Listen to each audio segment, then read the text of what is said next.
wildfires cut off access to a main hub connecting Alberta and the Northwest Territories. I've been hunting geese ever since I was able to shoot. And we look back on this year's goose break at Waswanipi.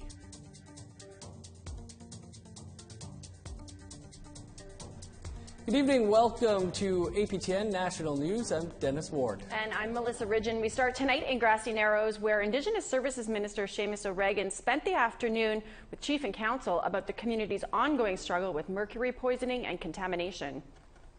Brittany Hobson joins us live now from Grassy Narrows in northwestern Ontario. Brittany, what's the latest there? So Chief Rudy Turtle and Minister of Indigenous Services Seamus O'Regan just emerged after nearly 4 hours of negotiations. The minister had originally come into the community to make an announcement that the federal government had signed a memorandum of agreement on a treatment facility that was proposed in 2017, but things did not go as planned. Chief Turtle says that he was not satisfied with the agreement and found it inadequate. He says that the community doesn't think that the proposed amount the federal government is offering is enough, and that the federal government is proposing not a treatment center, but basically an assisted living home, and that's not what the community wants. So they have ended discussions for today, and both of them said that they are ongoing, but no commitment has been made yet. Back to you guys. Thanks, Brittany. Definitely some interesting developments out there. For the latest, follow our website, aptnnews.ca, and Brittany Hobson on Twitter. To out west, where a massive wildfire in northern Alberta continues to grow. And now the only highway that links Alberta and the Northwest Territories has been shut down. The highway between high-level Alberta and Enterprise Northwest Territories was shut down yesterday afternoon, and there is no word on when the road will reopen. Chief April Martel of Catlo-Deche First Nation in the Northwest Territories says it's a vital route for residents and for trucking in goods to the community. For trucking in food and water supplies, it does affect the community. Like our doctor's store, we have a truck daily, like twice a week or once a week, coming to our doctor's store, and I don't know how that's going to work now with the road closed. The Nutrition North food subsidy is supposed to lower the cost of living in Canada's remote communities. A recent University of Toronto study says that nearly a decade in, the program isn't helping. And the president of Nunavut's largest Inuit organization agrees. This was the scene in Iqaluit in 2011 when the federal government launched the Nutrition North program. It was supposed to help the cost of living in remote Canadian communities. According to a recent study from the University of Toronto, the opposite happened. They checked with over 3,000 Nunavut households and learned that in 2010, 33% of Nunavut households were food insecure. They didn't have access to enough food. By 2014, the rate of hunger was up to 46.6%. Under the program to reduce Nunavut hunger, hunger went up 13% in 4 years. Aluki Kutrik is the president of Nunavut Tungavik, the land claims organization that represents Nunavut Inuit. 7 out of 10 Inuit children are going to bed hungry. 7 out of 10 Inuit Canadian children are going to bed hungry each night. In Canada, that once you acknowledge that, and the federal government has enough reports to collaborate that information, that then they have a duty to address that issue, and it doesn't matter who's in power. The history of Nutrition North has shown that President Kutrik is right. It hasn't mattered who was in power. Nutrition North was introduced under the Conservative government. In opposition, the Liberals railed against it. When the Liberals took power, they didn't scrap the program, they expanded it. One of those expansions is giving the NTI president some hope, a proposed support program for hunters. Inuit harvesters currently contribute in immense ways. One of the great downfalls is that they're not acknowledged enough in any program, and Nutrition North certainly does not acknowledge that, and I think we don't do a good enough job of acknowledging the great contribution that harvesters make in our lives. When it comes to Inuit harvesters, Kutrik puts her jewelry where her mouth is. See that big polar bear skin on the wall? Now look at her earrings. Both are polar bear fur. She's proud of Inuit and wants you to know that Inuit want to feed their families. I think it's important to highlight that, to remind people that it's nobody's deliberate intention to not provide food to their children.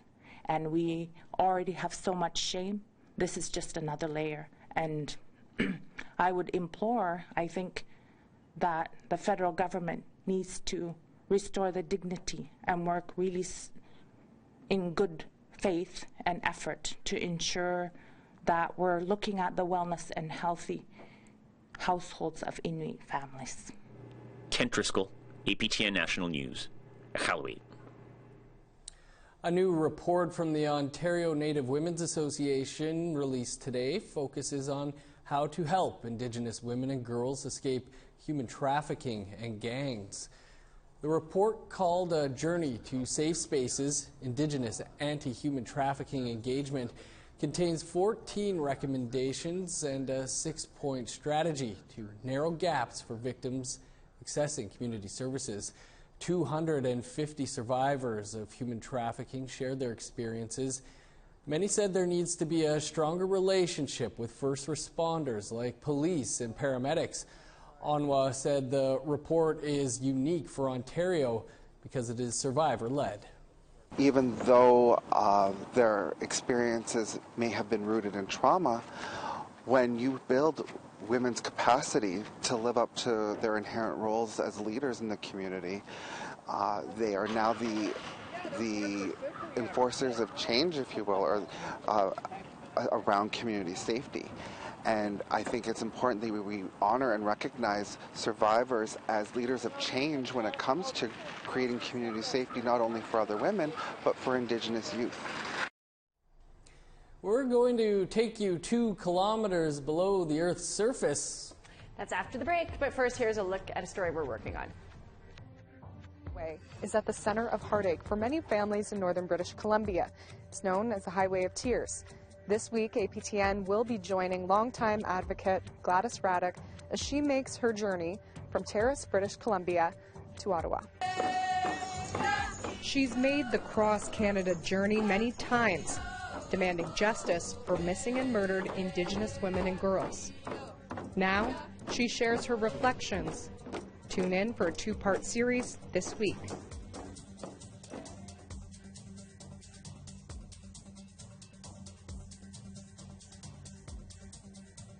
Starting on the East Coast, 16 for Charlottetown under sunny skies, rain, and 14 in Halifax. Rain and +4 for Nain and Cartwright, showers and 9 for Happy Valley Goose Bay, 23 for Montreal, 21 in Toronto and Peterborough, 15 in Wawa, make that 16, 18 in Thunder Bay, 22 in Sioux Lookout. Snow and +1 for Churchill, 10 above with showers for God's Lake, 28 under sunny skies in Winnipeg, 29 in Brandon. 29 as well for Saskatoon, Smoky, and 29 for North Battleford. 10 with rain in Uranium City, 8 and showers in Stony Rapids.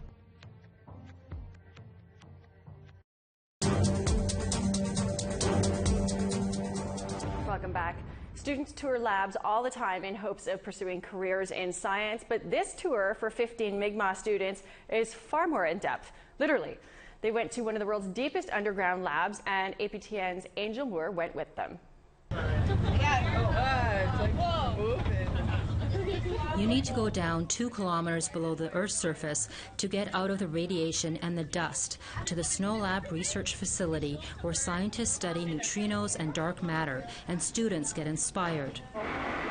Being underground here would be, it's really like mind-opening for me because I've been so interested in this for so long. 15 Mi'kmaq students from Nova Scotia got a tour of one of the deepest laboratories in the world. That just to be here and to talk to these scientists and talk to these things about what dark matter is and why they study in it. Yeah, it's a good learning experience. The trip is part of a program by Digital Mi'kmaq to encourage Mi'kmaq youth to study science. Kyle Simon says the tour has opened up new ways to work in science. So you could get a PhD, you could get a bachelor's degree, something easy like that. Or if you want to take a step further, you take a professional degree. They are the first Indigenous student group to visit the Snow Lab research facility. It's our strategic goal at Snow Lab and one of our priorities to make sure we're inspiring the next generation, and we do that through our education and outreach program. Kula says Western science and Indigenous science both work to understand the natural world, but Indigenous science has been around for 65,000 years. And we can only benefit by sharing that knowledge, understanding, and methods with the Western science that we're accustomed to here. Simon says the more you learn, the more you can change the world. To keep on going with science, because with science, you can do so much for the world, and we can save the planet. Jador says she is prepared to work hard so she can have a career in science. It really takes a lot of dedication. Science is a really hard subject. It takes a lot of math and biology and physics and all that. A lot of numbers, so. The students will continue their science tour at the Sudbury Basin, the largest known crater. Angel Moore, APTN National News, 2 kilometers below Sudbury, Ontario. Pretty cool stuff. Now the story of a Saskatoon high school student who won a unique contest called Creating a Better Canada. The contest gets students to brainstorm ideas and propose federal bills they feel will make for a better Canada. APTN's Priscilla Wolfe has his story. Man is creating a better Canada. He won the contest in federal NDP MP Sherry Benson's riding. This particular contest was for high school students in Saskatoon. But similar contests take place across Canada. And it's not just a game, it offers real change. Shortly after winning, Pakengan headed to Ottawa with Benson after she helped draft a bill based on Pakengan's idea to preserve Indigenous languages. She drafted it with the help of MPs Romeo Saganash and Georgina Joulabois. The trip to Ottawa was amazing. It was really good. I loved seeing all the buildings and everything, all the historical buildings. Though obviously the greatest part was hearing my name be presented in the House of Commons and having a bill that I thought about be presented in the House of Commons. So that was great. Pakengan was inspired to draft the bill after learning about the TRC and calls to action in school. He says the overall experience has taught him a lot about the Indigenous culture and Canadian politics. This was my first time ever being really involved into politics, and so that was great for me to figure out how things worked, how seeing people in person, seeing how they are, and seeing how the House of Commons actually works. Benson tabled a bill on behalf of Pakengan on April 29th. She hopes that his bill is passed or helps improve Bill C-91, the Indigenous Languages Act that was tabled in February. We have decided to also work to get the Senate, who is looking at the government's bill right now, and to work with senators to look at the amendments we made to see if they can't add them into the government's bill to make it better. One of the amendments that Benson and Pakengan are hoping for is making sure an Indigenous Languages Commissioner be Indigenous if the Bill C-91 becomes law. Priscilla Wolfe, APTN National News, Saskatoon. Indigenous people rocked the vote in the last federal election in 2015, but what's in store for this fall's election? A record number of Indigenous MPs had an effect on issues that we face. And what have we learned in the past 4 years? On today's In Focus, we looked at democracy through an Indigenous lens. It was part of a partnership between APTN, CPAC, and the Democracy Project. Here's some of what was discussed. Who represent us as Indigenous peoples, the members of Parliament don't. They represent their constituencies, whether it be St. Boniface or Vancouver Centre.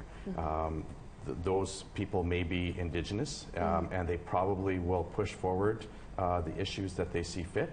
But they were not elected by us to represent us. For instance, the Royal Commission on Aboriginal Peoples, one of the recommendations there was that we need a First Peoples House. That was put forward as a way. So you'd have what's called consociation, where you'd have essentially like we have the Senate and the House of Commons, there would also be an Indigenous Parliament that would have any legislation that would affect Indigenous people go through there.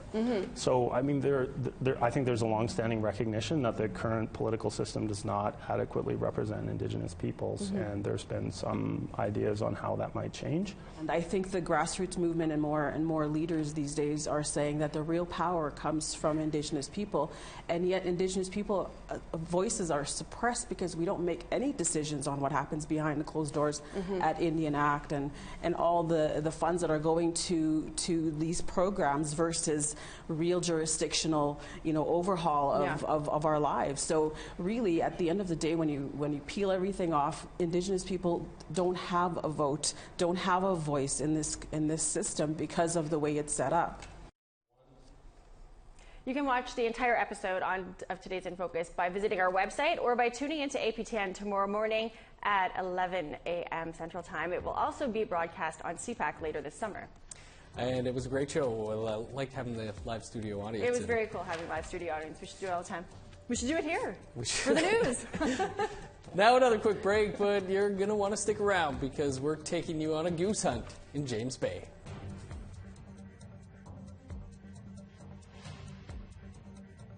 Picking back up in northern Alberta, where that smoke continues from the forest fires. 20 for Fort McMurray, 22 in Peace River. 30 above under sunny skies for Medicine Hat, 28 in Lethbridge. Sunny on the west coast, 20 for Victoria and Vancouver, 24 in Campbell River. 27 for Prince George and Smithers, 16 in rain for Prince Rupert.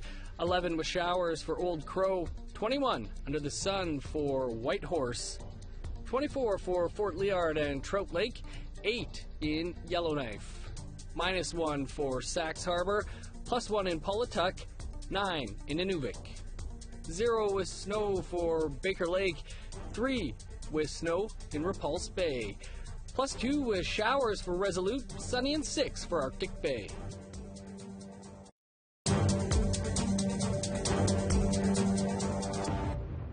Welcome back. As we reported earlier tonight, Grassy Narrows has been working to get plans in place to help the people of their community afflicted with mercury poisoning.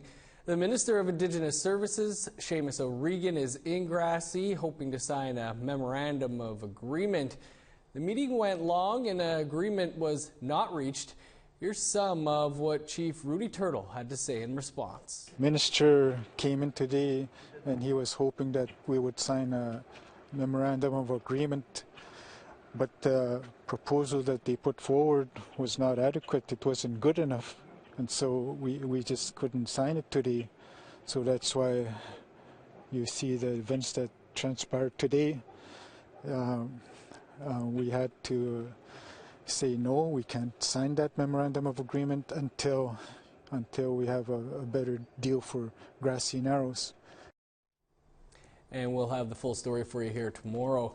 Now to James Bay, the Cree Nation that still survives from hunting harvests as much as they can. Spring is the season for goose hunting, and Sophie Claude Miller met with members of the community of Waswanipi as they awaited Goose Break started. The Goose Break in James Bay is not only a few weeks off the school calendar, it is also the celebration of a spring tradition for Crees. Most children of EUST James Bay learn to call the geese at a young age. After the celebrations, most families will leave the community. Everybody goes to their camps, they go hunting, and the community of Waswanipi is going to look like a ghost town. Johnny Cooper is an elder from Waswanipi. He spends 240 days a year at his camp on the trap line he is responsible for, located 60 kilometers north of Waswanipi. He says it isn't always about hunting geese. the use of firearms to hunt them wasn't available in the 40s and in the 50s. They were hunted probably only with bows and arrows if one could, but it wasn't the main activity during those times. The main activity was any fur-bearing animal, because at that time the Hudson Bay and the different associations buying furs were after animals with fur. So that was the main activity of the Crees at that time.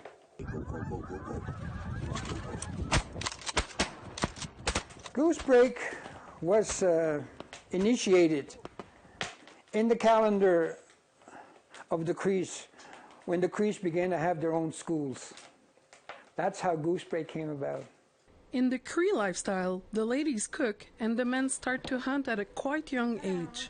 But I don't shoot, but I only clean them. Usually it's the men that would shoot them? Yes. I've been hunting geese ever since I was able to shoot. In 2019, the roles can change. Don Saginash wanted to show his daughter to be autonomous in the bush. My daughter, she really likes to hunt. Anything. When she kills something, she's going to do it. She's going to butcher it. Once I show her how to do it, she's going to do it. She doesn't need a man.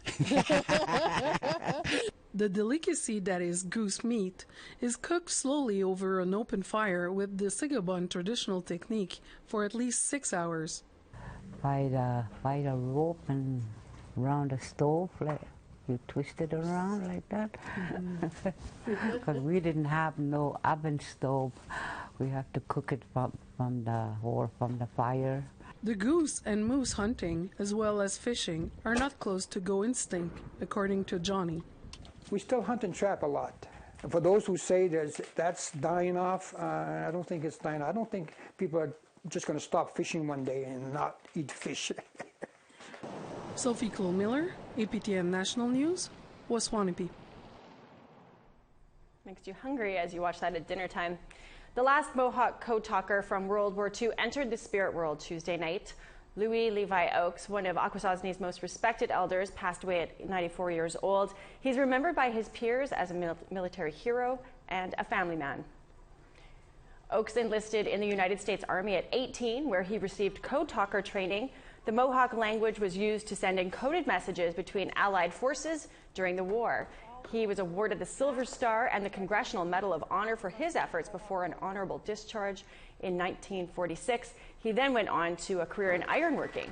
He was honored by Canada and the Assembly of First Nations in 2018. But those who remember him say he was always a community man at heart. He was your friendly neighborhood person. Always said hi, always had a smile on his face. Always waved to you when he was driving around. He was that person, just your friendly neighborhood neighbor with a smile always on his face. Thompson says flags outside the Mohawk Council will be flown at half-mast until Oakes' funeral on Saturday. Always sad to leave on news like that, but Yeah. a very decorated soldier there. For sure. That's your APTN National News for this Wednesday. For news anytime, visit our website, aptnnews.ca. That's where you'll find the latest episode of In Focus, where today we discuss the upcoming federal election in front of a live studio audience, so you can check it out. I'm Melissa Ridgen. Have a great night. And I'm Dennis Ward. Thanks for tuning in. We'll see you back here tomorrow.